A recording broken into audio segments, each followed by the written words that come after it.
இந்த விஷயம் மட்டும் எனக்கு சுத்தமாவே புரிய மாட்டேங்குது. ஏன்? எதுக்காக? சொல்லுங்க பாஸ். கேலண்டர், நீ நிறைய கேள்வி கேட்குற. ஆக்சுவலி நான் ரொம்பவே களைச்சு போயிட்டேன். எனக்கு தூக்கம் வருது. ஒருவேளை நீ ஏதாவது கேட்கணும்னு நினைச்சீனா இவங்க கிட்ட கேளு, இவங்க சொல்லுவாங்க. யார கேக்குறது? இவங்கள.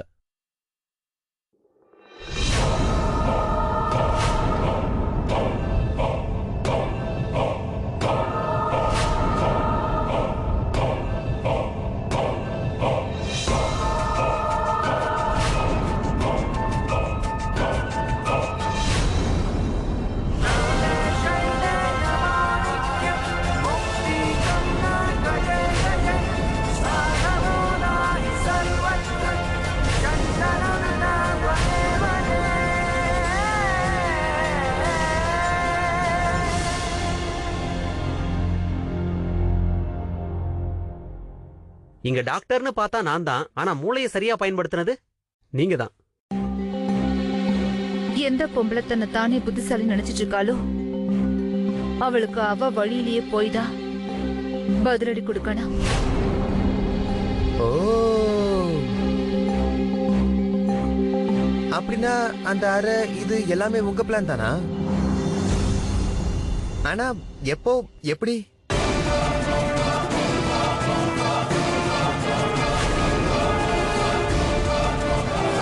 பாஸ், பாஸ், இதெல்லாம் என்ன நடந்துட்டு இருக்கு?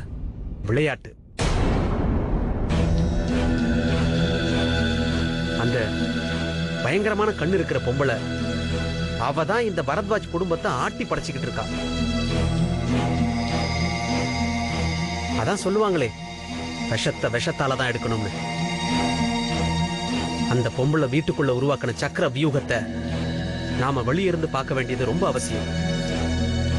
அவளோட அடுத்த சூழ்ச்சி என்னவா இருக்குன்னு தெரிஞ்சுக்கிறதுக்காக தான் நானும் சீமாவும் சேர்ந்து இந்த பிளான பண்ணோம்.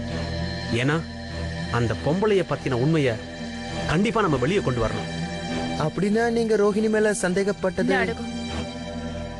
ஒருவேளை நீங்களும் அமரும் ஏதாவது காரணம் சொல்லி அந்த வீட்டை விட்டு போயிட்டீங்கன்னா அப்போ அந்த பொம்பளைக்கு சந்தேகம் வந்துடும்.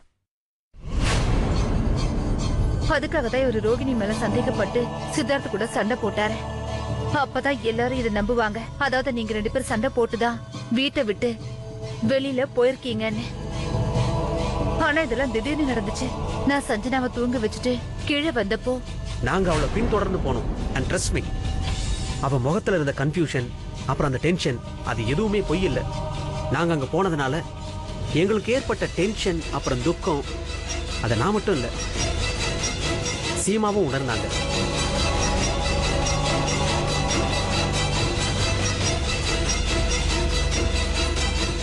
அதுக்கப்புறம் இவர் செய்கையில நான் எல்லாத்தையும் புரிஞ்சுக்கிட்டேன். அதாவது இவர் நாடகம் ஆடிட்டு இருக்காருன்னு. இவரோட நாடகத்துல நானும் துணையா இருந்தேன். ஹெல்ப் பண்ணது மட்டும் இல்ல, நல்லா பலமா ஒரு அறைய விட்டாங்க. இப்பவும் கண்ணம் வலிக்குது. ரொம்ப பலமா அடிபட்டுருச்சா? ஐம் சாரி அமர், நான் அதுக்காக மன்னிப்பு கேட்டுக்கிறேன். இட்ஸ் ஓகே, நான் விளையாட்டுக்கு தான் சொன்னேன். அந்த பொம்பளை யாருன்னு கண்டுபிடிக்க வேண்டியது இப்போதைக்கு ரொம்ப அவசியம். அவளாலதான் இது எல்லாமே நடக்குது.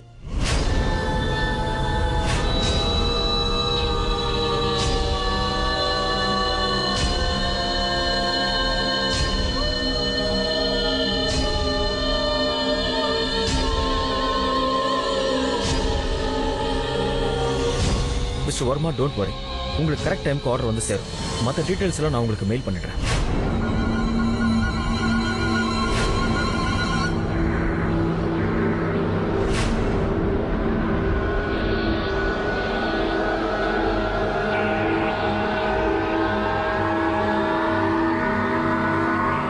ஜானவி,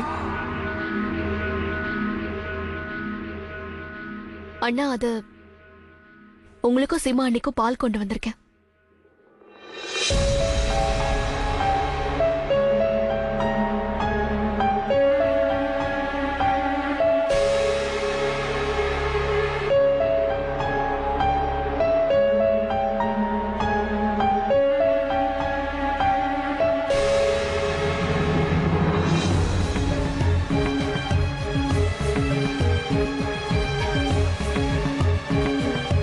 அண்ணா, இவளுக்கு இன்னும் கூட ஜுரம் அதிகமா இருக்கே. இப்பதான் டேப்லெட்ஸ் கொடுத்து படுக்க வச்சிருக்கேன்.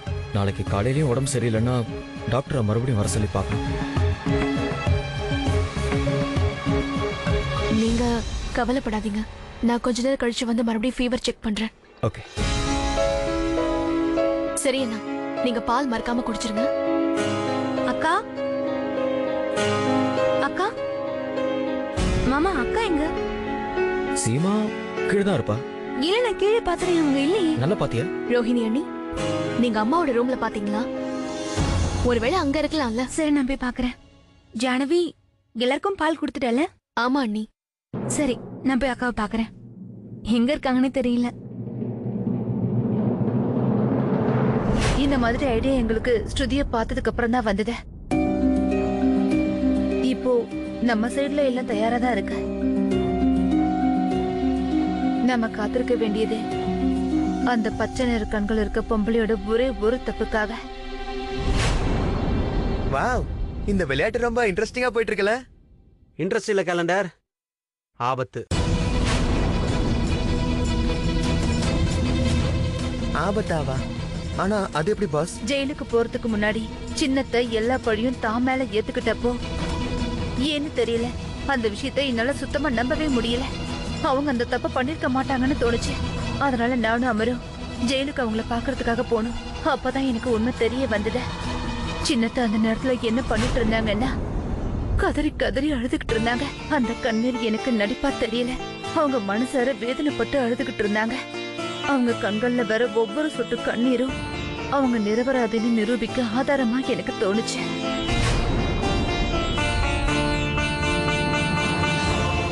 எப்பவுமே ஒருத்தங்க ஏதாவது நோக்கத்தோட ஒரு தப்பு பண்ணாங்கன்னா அவங்க பிடிப்பட்டதுக்கு அப்புறம் அவங்க கிட்ட எந்த ஒரு வருத்தமும் இல்ல துக்கமும் இருக்காத. உண்மையாவே சின்னத்தை எங்களை அழிக்கணும்னு நினைச்சிருந்தாங்கன்னா ஜெயில இருந்தா அந்த மாதிரி அழுதுகிட்டு இருக்க மாட்டாங்க. அப்படின்னா ஒரு விஷயம் மட்டும் நல்லா புரியுது. இந்த விளையாட்டு சின்னத்தை இல்ல, வேற யாரோ விளையாடுறாங்க. அவதான் அந்த பச்சை நிற கண்கள் இருக்க பொம்பளை.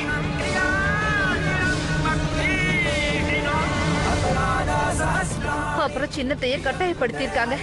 அவங்க செஞ்ச தப்புக்கான பழிய சின்னத்தைய ஏத்துக்க சொல்லி. ஆனா இந்த விஷயம் உங்களுக்கு இவ்வளவு தெளிவா தெரியும் போது எதுக்காக நீங்க சின்ன பாட்டி கிட்ட போய் இதை பேசல? நீ என்ன நினைக்கிற? சின்ன பாட்டி எல்லாத்தையும் சொல்லிடுவாங்கன்னா? ஆ, கேலண்டர் நல்லா யோசிச்சு பாரு. அந்த பயங்கர கண்ணு இருக்கிற பொம்பளை சின்ன பாட்டியை எவ்வளவு கட்டாயப்படுத்திருப்பா. அவளோட பழி எல்லாத்தையும் சின்ன பாட்டி ஏத்துக்கிட்டாங்க. ரொம்ப சரியா சொன்னீங்க. அப்புறம் இப்ப நம்ம ஒவ்வொரு அடியும் ரொம்ப பார்த்து நிதானமா தான் எடுத்து வைக்கணும். முக்கியமா யாருக்கும் எதுவுமே தெரியக்கூடாது. அதாவது நீங்க ரெண்டு பேரும் இன்னும் இந்த காலனில தான் இருக்கீங்கன்னு. அதெல்லாம் சரிதான். ஆனா இப்ப நாங்க என்ன பண்றது? முதல் வேலை ஸ்ருதியை பத்தின உண்மையை தெரிஞ்சுக்கணும். எப்பவுமே நம்ம பார்வை அவன் மேல இருக்கும். ஒருவேளை இந்த ஸ்ருதி யாருன்னு தெரிஞ்சதுன்னா அப்புறம் இந்த பிரச்சனையில பாதி சிக்கல் தீர்ந்துரும். இதுதான் கரெக்ட். ரொம்பவே லேட் ஆயிடுச்சு, நான் கிளம்பி ஆகணும். இதுக்கு மேல எல்லாத்தையும் எதை எப்போ எப்படி பண்ணணும்னு நம்ம போன்ல டிஸ்கஸ் பண்ணிக்கலாம். ஓகே.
நான் உன்னதான் தேடிட்டு இருந்தேன். நீ எங்க போயிருந்த? அது வந்து பிரேம், எனக்கு ரொம்ப புழுக்கமா இருந்தது. அதான் கொஞ்ச நேரம் காத்து வாங்கலாமேன்னு வெளியில போனேன். சீமா, இங்க சூழ்நிலை எப்படி இருக்குன்னு உனக்கு தெரியும். அதுவும் இந்த நேரத்துல நீ தனியா போறது சேஃப் இல்லைன்னு தெரிஞ்சும் எதுக்கு போன? சரி, மறுபடியும் இந்த மாதிரி ஒரு தப்பு பண்ணாத.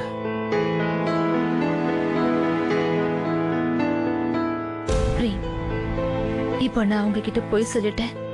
அதுக்காக தயவு செஞ்சு என்ன மன்னிச்சிடுங்க. ஆனா அந்த பொம்பளைய பிடிக்கணும்னா இந்த விஷயத்தை பத்தி நான் யார்கிட்டயும் எதுவும் சொல்லக்கூடாது.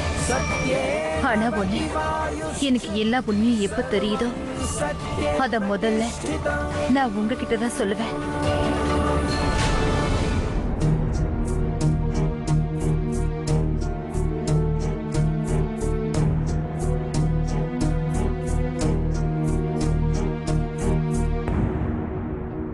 நீங்க இன்னும் கூட அந்த பொண்ணை பத்தி யோசிச்சுட்டு இருக்கீங்களா?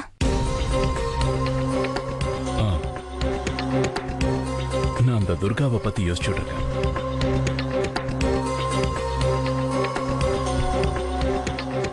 எனக்கு ஒண்ணு மட்டும் புரியல.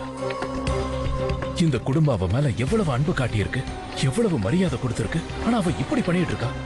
இன்னைக்கு அவளாலதான் அண்ணனுக்கு இப்படி ஒரு நிலைமை வந்திருக்கு. அவ ஏன் இப்படி பண்ணிட்டு இருக்காங்கறத பத்தின உண்மையை நான் கண்டிப்பா தெரிஞ்சுக்க தான் போறேன்.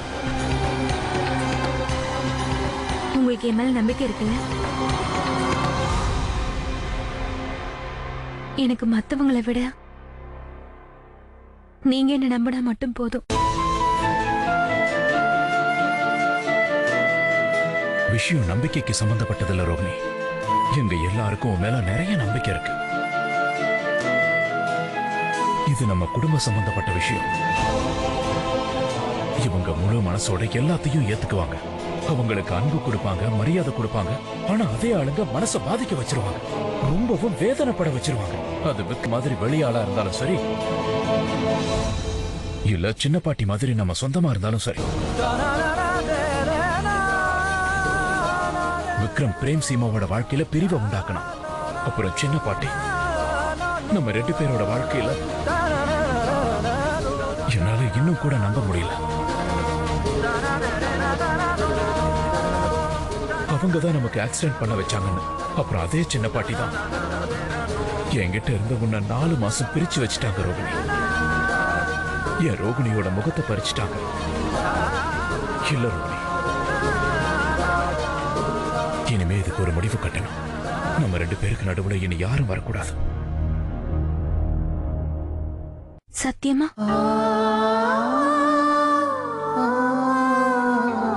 சத்தியமா?